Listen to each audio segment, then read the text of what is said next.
Boa tarde a todos, estamos aqui na sede da RCC com o nosso Web Cursos e hoje estaremos falando sobre as responsabilidades e encargos decorrentes da Lei de Licitações e Contratos. Para tanto, devemos fazer algumas considerações preliminares. Bom, todos vocês sabem que um contrato válido ele decorre de um procedimento licitatório válido, salvo, logicamente, as exceções da Lei de Licitações que estão dispostas no artigo 24 e 25, que autorizam a celebração de um contrato, seja por dispensa de licitação, seja por inexigibilidade de licitação. Mas, em um primeiro momento, a regra para a celebração de um contrato válido é que ele seja decorrente de um procedimento licitatório válido, de acordo com as modalidades previstas no artigo 22 da Lei de Licitações e, logicamente, na Lei 10.520 de 2002, que é a Lei do Pregão. Bom, o contrato administrativo ele deve ser escrito, sendo nulo de pleno direito o contrato verbal com a administração, nos termos do artigo 60, parágrafo único da Lei de Licitações. Levando-se em consideração que esse contrato deve ser um contrato escrito, o artigo 55 da Lei de Licitações dispõe sobre todas as cláusulas e condições que devem integrar o contrato administrativo. O objeto do contrato, o local de realização da obra ou do serviço, o local da entrega, se for um contrato de compras, e, logicamente, as responsabilidades das partes, os encargos de cada uma das partes, seja administração pública, seja particular contratado. Muito bem, esse contrato, por força do perene dever de fiscalização do contrato administrativo, aqui a administração pública é obrigada a dar conta, nos termos do artigo 58 da Lei de Licitações, deve ser efetivamente fiscalizado. Gostaria de lembrar a todos vocês que a fiscalização ela é cláusula exorbitante, ela é prerrogativa da administração pública e, portanto, está inserida no rol de prerrogativas constantes do artigo 58. Essa fiscalização, em linhas gerais, ela deve ser feita por um servidor público, especialmente designado para isso. Esse servidor público deverá acompanhar a execução do contrato durante todo o prazo de vigência da avença, fazendo as anotações próprias em registro próprio. Se eventualmente ele chegar à conclusão que, em razão de um comportamento do contratado, aquilo foge da competência dele, ele deverá, logicamente, colocar isso para a autoridade superior, que deverá tomar as providências cabíveis à espécie. Mas o que é importante, não é? A administração ela tem obrigação de fazer essa fiscalização para propiciar a boa execução do contrato. Dentre os encargos do contratado, uma das coisas que gera maiores problemas, que gera muita dúvida, são aqueles encargos de ordem trabalhista, aqueles encargos de ordem previdenciária, em que pese o fato da Lei de Licitações ser bastante explícita com relação a isso. Tão explícita, e para poder fazer os comentários que eu pretendo fazer no decorrer dessa nossa pequena palestra, eu vou ler o dispositivo para nós tirarmos algumas conclusões. Artigo 70. O contratado é responsável pelos danos causados diretamente à administração ou a terceiros, decorrentes de sua culpa ou dolo na execução do contrato, não excluindo ou reduzindo esta responsabilidade à fiscalização ou acompanhamento pelo órgão interessado. Então, veja só. Em razão do artigo 70, a primeira conclusão que nós chegamos é que a responsabilidade civil do contratado pela execução do contrato administrativo e, logicamente, em razão de danos provocados à administração ou ao administrado, a responsabilidade do contratado é subjetiva. Portanto, além do nexo de causalidade, entre o comportamento estatal e o dano experimentado pela administração ou pelo próprio administrado, é preciso se comprovar o dolo ou a culpa. É responsabilidade subjetiva.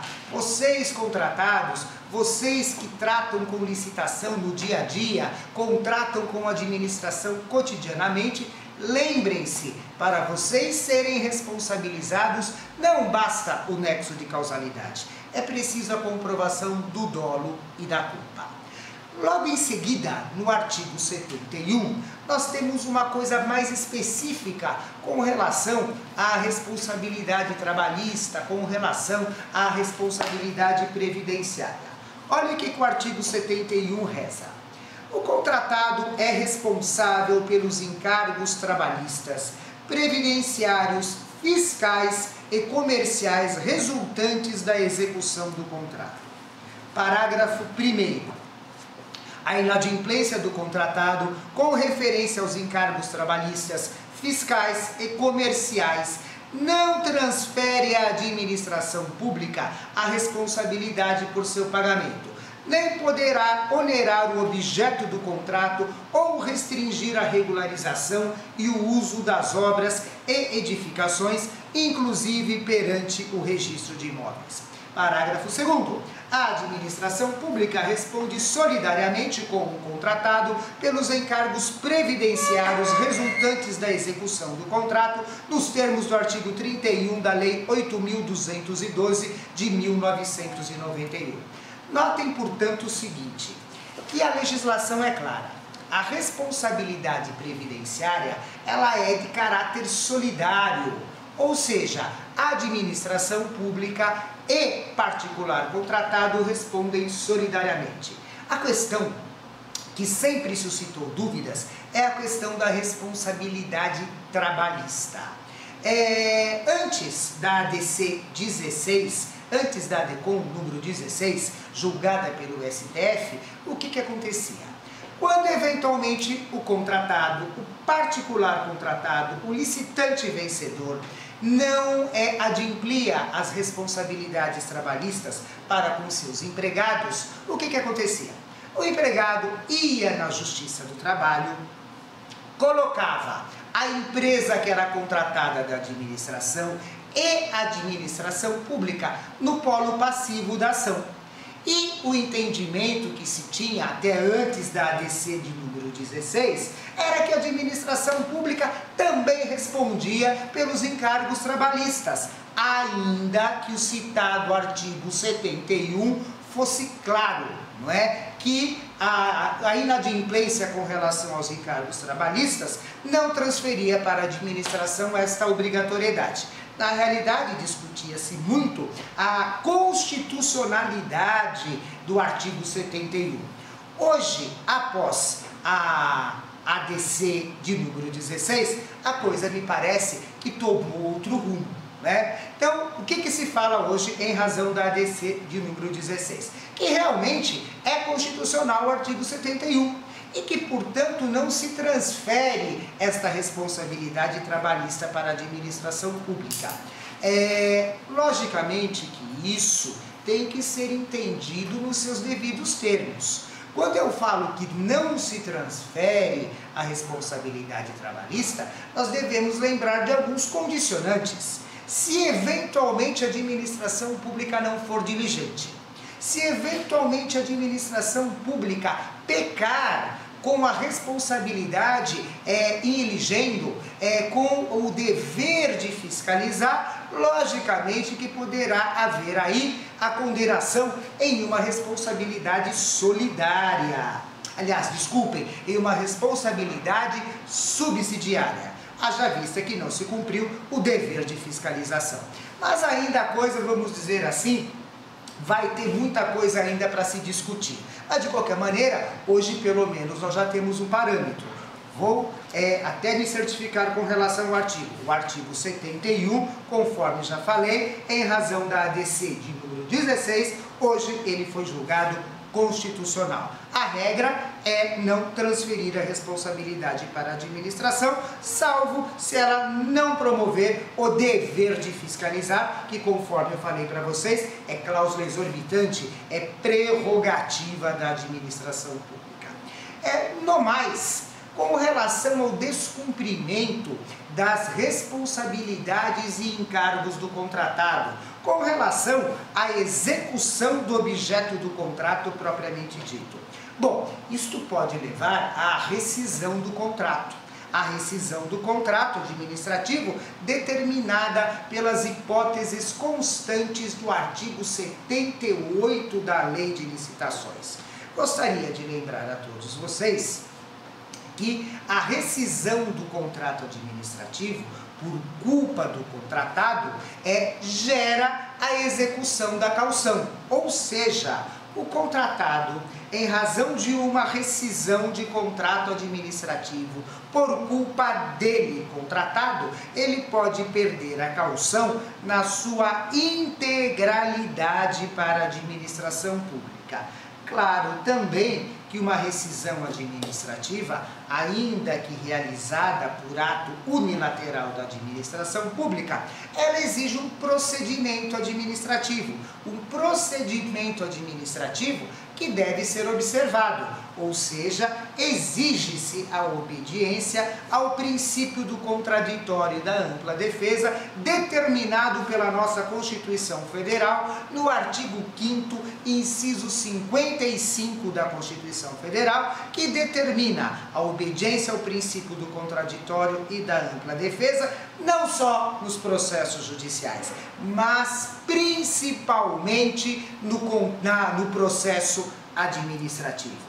E, logicamente, além da obediência ao princípio do contraditório e da ampla defesa, que, repito, exige a instauração de um procedimento específico, isso também poderá, ao final, quando a administração pública decidir, e se essa decisão for prejudicial ao contratado, existe ainda o direito de recurso administrativo nos termos do artigo 109 da Lei de Licitações.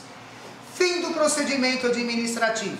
Interposto o competente recurso administrativo, e se o particular não logrou êxito em provar o seu direito, existe ainda a possibilidade de uma ação judicial, seja pela via mandamental, seja pela via ordinária. Muito bem, ainda com relação ao descumprimento dos encargos do contratado, que, conforme eu acabei de explicar, pode ensejar a rescisão do contrato, nós devemos lembrar ainda que esta rescisão do contrato administrativo, por culpa do contratado, além de ensejar a perda da caução depositada, poderá ensejar ainda a aplicação de penalidades, que são aquelas penalidades dispostas no artigo 87 da Lei de Licitações, que vale a pena lembrar: advertência, multa, suspensão temporária do direito de licitar e contratar com a administração pública, declaração de inidoneidade e ainda a pena do pregão, que é o impedimento de licitar e contratar. Claro está que, em se tratando de descumprimento das responsabilidades do contratado, a ensejar uma rescisão de contrato administrativo com perda de caução, as penas que poderão ser aplicadas no contratado, conjuntamente com a rescisão, são as penas de multa e as penas restritivas do direito de licitar e contratar com a administração pública. E, mais uma vez, também faço questão de registrar, até porque não é demais repetir: vocês contratados com a administração pública, vocês contratados da administração pública, se vocês tiverem problema com a administração, a ensejar rescisão de contrato, a ensejar aplicação de penalidades, lembrem-se, vocês têm direito a um procedimento específico, com contraditório e ampla defesa e sem prejuízo do direito a recurso administrativo. finda a sede administrativa, se vocês não lograrem êxito em provar o direito de vocês, existe ainda a possibilidade da ação judicial. Muito bem, pessoal, por hoje era só. Dei meu recado para vocês e até a semana que vem com mais um web curso. Não perca, até mais!